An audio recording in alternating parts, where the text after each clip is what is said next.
YouTube? It's your boy Cal checking in with another video. Today we got the original Shark website, rotten.com. Let's gonna get into it.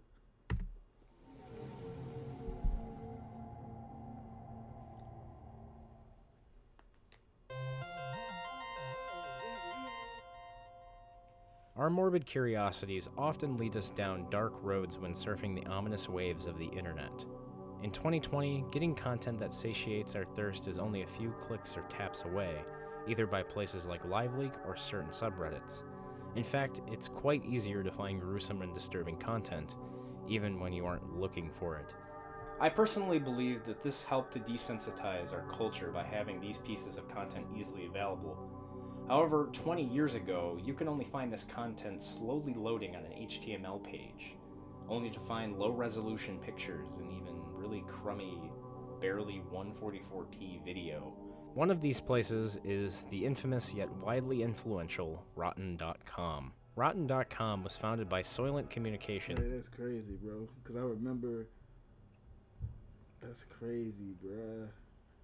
In late 1996, after the creator Thomas wrote a program that surfaced all internet domains names that appeared in a dictionary but were not registered. Rotten was one of the words left unclaimed, and Thomas created the website after paying for the domain name. Due to the limitations and the infancy of web design at the time, the website's layout was in Spartan style. No thumbnail images were present next to links, and yeah, but that's how it was, bro. Like, oh man, that's how it was, bro. You just click the link. You just click the link and it just... You'll get some of the weirdest, like, bro, these titles at the bottom, bro, like... Bruh.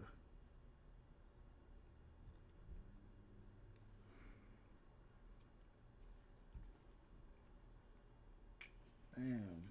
The links themselves had one-line descriptions that dabbled in morbid humor and often carried no hints to the content behind them. Most of Rotten.com's content was user-submitted and commented on by Soylent staff, which meant some of the content was often misinterpreted or misattributed. However, most content on the site was verifiably real or true. One such case of these incidents is motorcycle.jpg. The content suggested that the subject of the image was due to a motorcycle accident, but this was from a failed suicide attempt. Use your imagination to fill in the blanks on what this looks like. This is the type of content that was housed on this website. Every click could lead you to something shocking and disturbing, or something really silly. It was honestly like opening Pandora's box and having to wait a few minutes to load the picture, especially in 1997. Rotten.com was online for over 20 years until it suddenly fell offline in 2018. Even though Rotten.com as a utility is essentially obsolete now, its influence is felt in how we navigate and remember shock sites and content. What might be hard to believe is that Rotten.com had a few idiosyncrasies that set it apart from the internet at the time. Rotten.com had a personality. It had a way of presenting its content that a lot of other websites did. Hey, I ain't going in depth like he is. It didn't have no personality, bro. It just the first spot on the internet where you can see shock value. Whatever he talking about, we ain't on that. For as juvenile, vile, and open-ended as Rotten.com was, it wasn't just all shock. Its staff made sure to sprinkle sardonicism and apathy for the world when providing its content. In fact, Rotten had a few different subsites that gave more than just shock images you'd browse for a few minutes. The Rotten library featured less than professionally written articles on a few anecdotes and pieces of interesting information, sprinkled with color commentary. Surprisingly enough, it was a host to a variety of information that is kind of fun to even look through now, like learning of the porn star who murdered a bunch of people and got AIDS. I didn't say this was a family-friendly library experience. You could also learn about such things as the history. Say this was a family-friendly library experience. You could also learn about such things as the history of opioids or the story of D.B. Cooper, a man that got away with hijacking a plane. Rotten also featured subsites such as celebrity nudes, and even a gift shop where you can supposedly buy a human femur. Well, this was the gift shop in its very, very early days. Later on, it would go on to sell more traditional items like shirts and mugs and hats. Another subsite was phallic.org. I don't need to explain what this is, do I? But I will need to explain boner.com. Boner.com was a version of Rotten that was updated daily with less shocking images and more just humorous content. In 2003, Rotten.com launched Deadpool. a betting game where players picked 10 relatively well-known people that would die in the next 12 months. People who guessed close or correctly were rewarded points. The only exceptions were that of the pick being executed, murdered, or dying after the 12 months had passed. Not sure if there was really anything else like this at the time, but this just goes to show you the lack of Bro.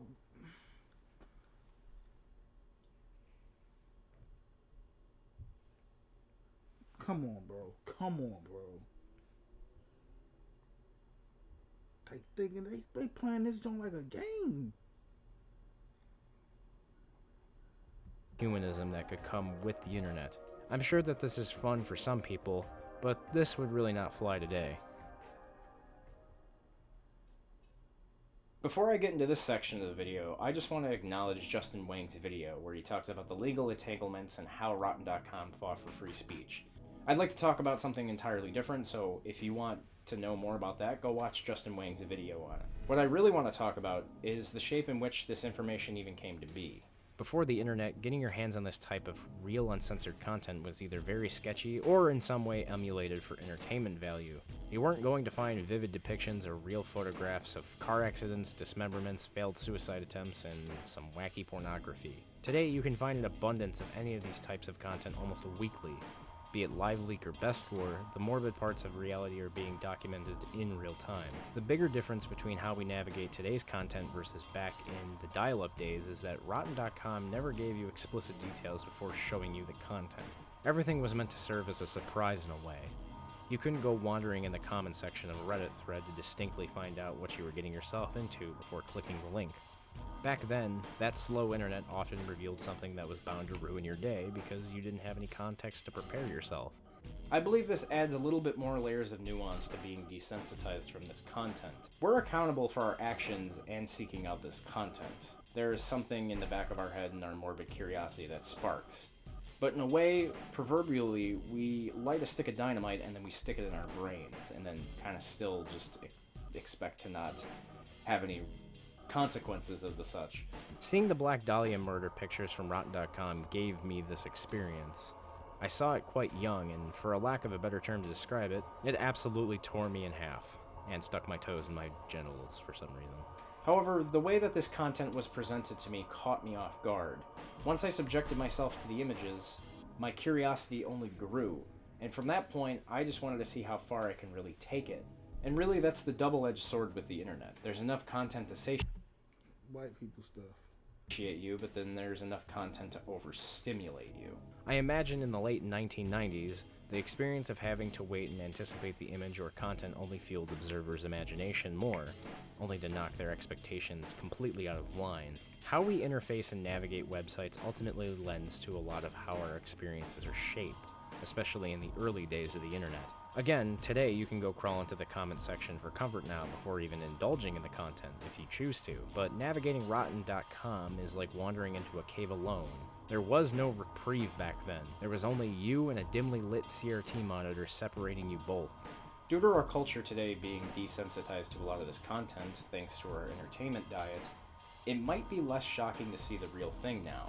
However, back then, it's a different story. Hell, years before Rotten.com, the US government were getting their panties in a bunch about Night Trap and Mortal Kombat, which is basically Teletubbies compared to what you can find in just one hyperlink here. Then again, this is Web 1.0. There is a surprise no matter where you go. The internet, in a consumer interactive sense, was very primitive and in a post-coitus state.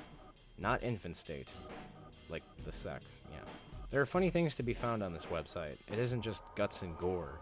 In fact, if you really go back and surf through this on the Wayback Machine, some of these images work effectively as something your grandmother would post on Facebook. I mean, not the gore, but just some of the stupid shit on here. Antiquated is a word that I would associate with Rotten.com, but it has a significant and important place in internet history. Without it, we've had no way of realizing how we would navigate this content and have to deal with the consequences of access to the said content. The creator of Rotten.com had to pull content from the website many times for crossing the line. However, that line would be pushed further and further with time and more content. Other websites like Ogreish and BestGore.com also contributed to this, but Rotten.com had an interesting personality.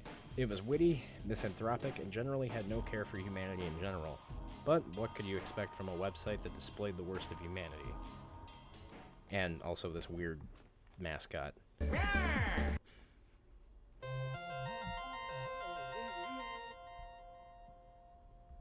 That's the end of the video. If you like...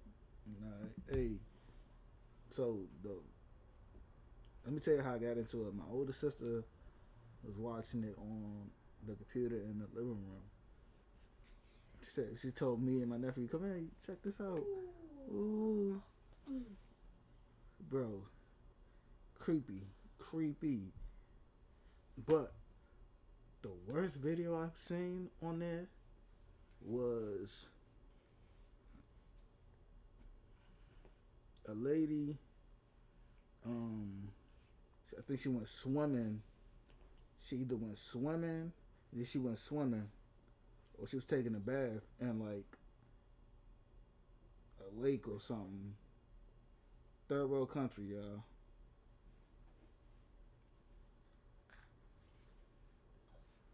In her breast, she had worms, like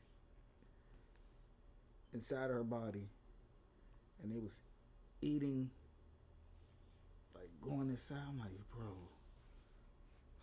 To this day, that's the only thing that I remember from like Rod, like, bro. Oh man, that was crazy. But see you on the next video.